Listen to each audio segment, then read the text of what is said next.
Halo semua, kembali lagi bersama saya Johan di Juna Trading ID. Jadi pada kesempatan video kali ini kita akan membahas kembali untuk update tadi pergerakan Euro USD dan juga GBP USD. Oke, karena ini untuk video selama 3 hari ke depan, yaitu hari Senin sampai hari Rabu, ada baiknya kita cek dulu untuk news selama 3 hari tersebut ya teman-teman ya.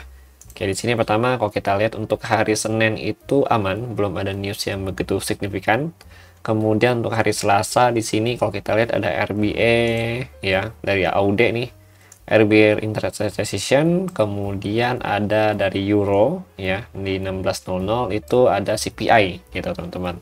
Ya kalau kita lihat memang CPI-nya itu dari 2,4 ke 2,6. Artinya di sini ada kenaikan inflasi ya untuk si Euro USD itu sendiri. Lalu kalau kita lihat untuk USD ya di sini ada core retail sales ya. Kemudian untuk di jam yang sama di jam 19.30 itu ada retail sales juga ya dari 0,0 ke 0,3. Ini ada peningkatan ya, artinya good for the XY tapi bad for Euro. Tapi ya let's see nanti hasilnya bagaimana gitu teman-teman. Lalu kalau untuk ngomong mengenai CPI ya, jadi kalau inflasi naik otomatis secara nggak langsung mau nggak mau Eurozone ini akan mempertahankan suku bunga lagi untuk bulan depan gitu teman-teman, setelah dia ada nge-cut ya di bulan ini. Nah kalau misalkan report yang naik lagi, maka kemungkinan besar untuk bulan depan itu suku bunga dari si euro itu belum akan di-cut kembali teman-teman ya. Kalau kita lihat nih untuk yang minggu kemarin ya, untuk minggu kemarin itu oke ini kita cek ya untuk euro. Nah ini sini di euro itu kan dia menurunkan suku bunga ya, ECB-nya interest rate decision diturunin dari 4,5 ke 4,25 gitu. Nah setelah turunin suku bunganya ya, maka inflasi report CPI-nya ini dikabarkan naik gitu teman-teman ya. Tapi kalau kita lihat memang kalau memang dia udah motong duluan ya ke minggu kemarin, dan memang ini report kan untuk bulan kemarin juga nih gitu ya, otomatis seharusnya sih terjadi penurunan gitu teman-teman ya. Jadi bisa dikatakan 2,4 ini akan di bawahnya lagi untuk researchnya gitu ya. Tapi ya nanti let's see ya nanti bagaimana hasilnya ya dari si report CPI untuk euro ini sendiri gitu teman-teman. Kemudian kalau kita lihat lagi untuk yang hari Rabu itu aman ya, belum ada news yang begitu signifikan juga gitu. Oke, jadi itu untuk newsnya. Nah ini kalau kita lihat dari euro sendiri ya, untuk yang kita mungkin cek ke bagian weekly dulu. Jadi kalau untuk weekly ya di sini dia sudah mengalami penurunan selama 3 minggu ya. Jadi 13 Mei sampai minggu kemarin itu di 10 Juni gitu teman-teman.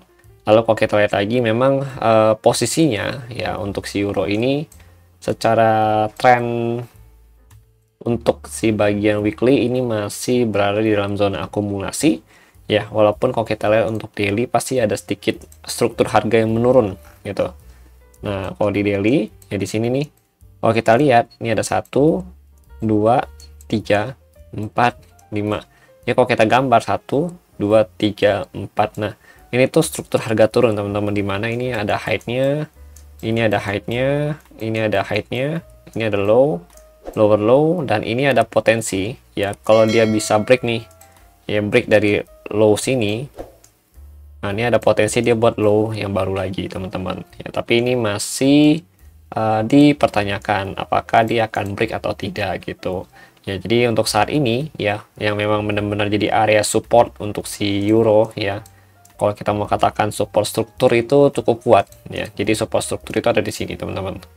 Nah ini support struktur euro itu di 6 berapa nih, 6755 ya sampai 6115 gitu. Oke, di bawah support struktur harga kalau dia membuat lower low yang baru, maka dia bisa lanjut ke level harga kurang lebih di sini.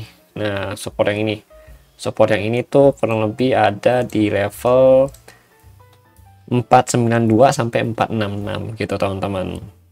Oke.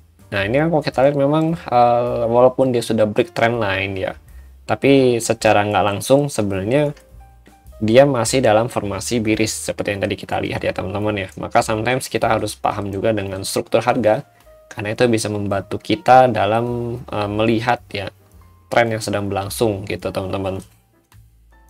Ini bearish candle, last candle-nya bearish, cuma memang ada rejection cukup kuat nih di sini ya. Jadi kalau kita lihat memang masih ada potensi dia untuk rebound lagi, rebound ke sini ya ke 750 727 ya, baru dia ada potensi untuk turun naik ke bawah gitu teman-teman. Tapi kalau misalkan dia bisa bertahan di atas 750 ini untuk euro ya, maka dia potensi untuk naik lagi untuk ngincar dengan height di level 890 sampai 921 kembali gitu. Oke. Jadi main level ini masih berlaku dan ini jadi patokan kita untuk minggu ini teman-teman. Oke, kemudian lanjut untuk GBP USD. Nah, untuk GBP USD sendiri memang di sini kalau kita lihat dia sudah bisa dikatakan masih bertahan di area support ya di sini. 4 hours-nya masih bertahan di area support, dan secara struktur harga kalau kita lihat ya 1 2 3 4, nah ini 5 6. Nah, ini kalau kita pantau nih ya, ada 1 berarti kan gini, 2 3 4 5. Nah, ini kan height yang baru ya, current height ini current low. Jadi kalau kita lihat ini dia sudah break dari current height-nya dia nih. Current low-nya dia yang potensi ya selama dia berada di bawah level harga 2747 ya sampai 2720 ya, di bawah zona ini nih, itu GBP USD potensi untuk turun lagi ya, break dari sini dari 27671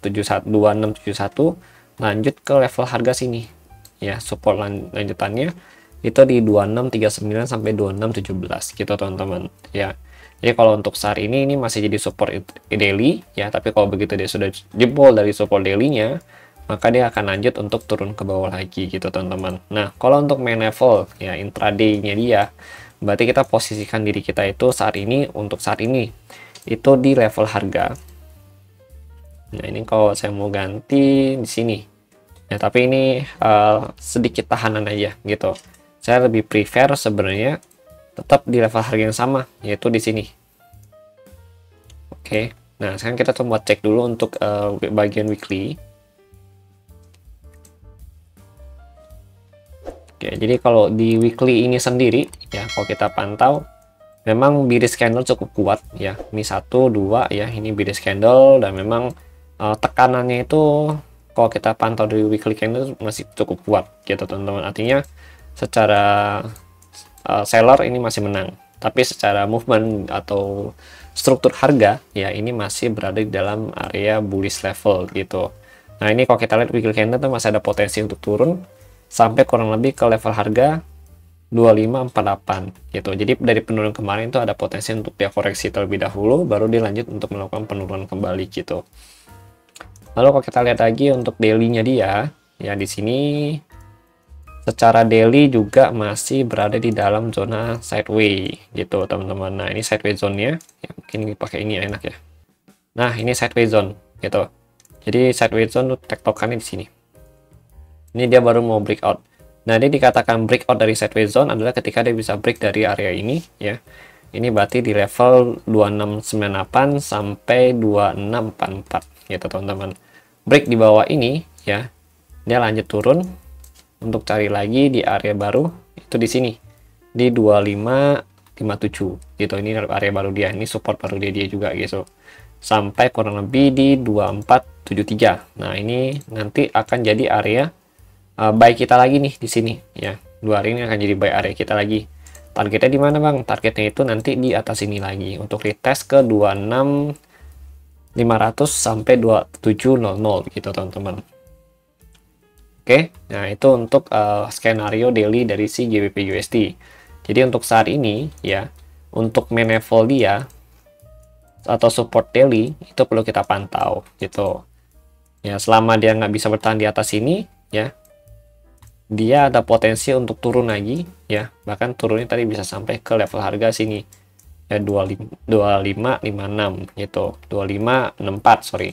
Ya, kalau dia bisa naik lagi ke sini ya, maka dia akan retest kembali ke sini. Paling tinggi itu dia retest ke sini 2747 gitu teman-teman. Baru nanti dia akan turun lagi ya, turun lagi ke level harga atau break dari area supportnya. Kalau memang dia nggak mampu untuk break dari 2747 ini ya ke level 2639 sampai 2617 gitu. Oke. Ya, jadi itu yang ingin saya sampaikan untuk GBP USD, beberapa skenario dan juga level-level yang perlu kita pantau untuk minggu ini, terutama untuk 3 hari ke depan, ya kan. Dan overall sih sebenarnya saya sudah ada hold buy juga untuk Euro USD dan juga GBP USD seperti yang saya infokan di channel Telegram. Dan itu sudah saya amankan pakai SF Plus ya, dan sudah di close sebagian. Jadi kalau misalkan ada part buy juga, lebih baik kalian amankan terlebih dahulu posisi kalian ya. Kalau memang memiliki, maka bisa sampai target TP yang tadi kita bahas di video ini gitu teman-teman. Oke, jadi mungkin sekian dari saya. Terima kasih dan sampai jumpa pada video berikutnya.